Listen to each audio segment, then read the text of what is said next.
Hello বন্ধুরা, কেমন আছো তোমরা সবাই?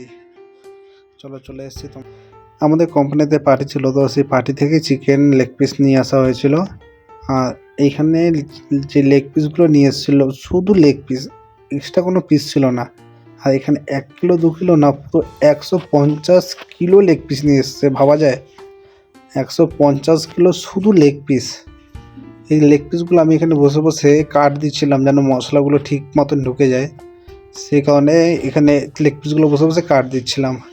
এই কাট দিতে দিতেই মনে হয় 2-3 ঘন্টা সময় লেগে গেছে।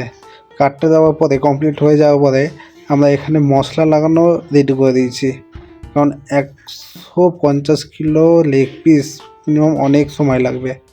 তো আস্তে আস্তে আমি যখন শেষের দিকে হয়ে গেছিলো তখন ভিডিও বানিয়েছি, তার আগে ভিডিও বানানোর সময় পাইনি, কারণ কাজের এত প্রেশার ছিল, প্রচণ্ড কাজের প্রেশার ছিল। আর এখানে এই লাস্ট তোমার এই কটাই লেগ পিস ছিল লাস্ট, আর এমনি সব রেডি হয়ে গেছিলো। হ্যাঁ, যে তারপরে স্টোর করে নিলাম। স্টোর করে নেওয়ার পরে আমাদের কম্বি ছিল, কম্বিতে এটাকে ভালোভাবে তান্দুরিভাবে রোস্ট করে নিলাম। চলো, হয়ে এরকম পুরো ফাইনালি এই লুক এসছে। Thank you so much.